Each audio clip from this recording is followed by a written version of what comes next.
Dakar, c'est un outil de gestion des bénéficiaires de la CMU sur site.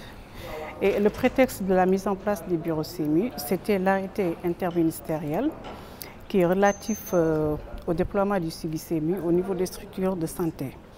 Et dans cet arrêté qui a été signé par le ministère de la Santé et le ministère du Développement communautaire le 31 décembre 2020, il était possible à l'Agence de la couverture maladie universelle de mettre en place des bureaux au niveau de structures hospitalières pour justement la gestion des assurés de la CMU. Et c'est ça qui a créé l'avènement des bureaux CMU.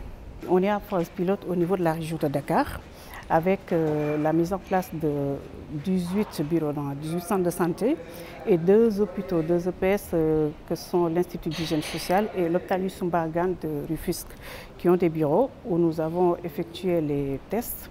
Et pour ces tests, nous avons les missions du bureau CMU que nous sommes en train de dérouler, c'est-à-dire à partir de l'accueil d'un bénéficiaire de la couverture maladie universelle, l'accompagnement dans la structure, la gestion du retour et le déploiement ou bien l'orientation s'il y a d'autres prestations à faire et qui ne sont pas disponibles au niveau de la structure où se trouve le patient.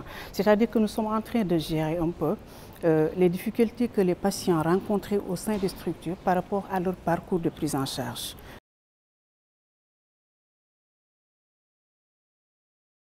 Non seulement on l'assiste, s'il est bénéficiaire d'une gratuité contributive, non contributive, c'est-à-dire les bénéficiaires des mutuelles de santé, mais on peut aussi faire le plaidoyer et une communication que nous développons envers les personnes qui ne sont pas affiliées à un système d'assurance. Ça aussi, ça fait partie du travail des agents des bureaux CMU. Et pour aussi la gestion du parcours du malade, un agent sur place peut appeler un autre bureau CMU pour demander si la prestation sera effective dans la structure ou pas. On l'accompagne à travers les pharmacies pour les médicaments, parce que nous faisons aussi les bons pour les médicaments.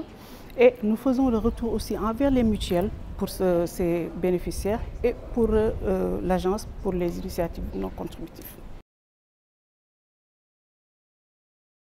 Nous avons des remontées par rapport justement peut-être à la gestion des patients qui ne sont pas encore très au courant de ce dispositif que nous avons mis en place. Et c'est tout à fait normal, je trouve, parce que nous sommes en phase test. Et justement, c'est l'occasion de dire qu'après cette phase test que nous allons bientôt évaluer pour voir les manquements dont vous parlez, nous allons essayer de rectifier avant de faire le déploiement national. Parce qu'au terme, tout le territoire sénégalais, dans chaque structure, il doit y avoir un bureau CMU. Nous sommes dans des réformes pour aller vers la CSU. Et la CSU, c'est un objectif majeur dans la politique de la République du Sénégal. Et pour mettre en œuvre cette politique, le président de la République a mis en place l'Agence pour la couverture maladie universelle. Et après des réformes, après plusieurs années de mise en œuvre, l'objectif principal pour aller vers la CSU, on avait défini plusieurs stratégies et les bureaux CMU sont une des stratégies pour l'atteinte de ces CSU. Et donc c'est une gestion sur site de la couverture maladie universelle en rapport bien sûr avec les prestataires qui offrent les soins.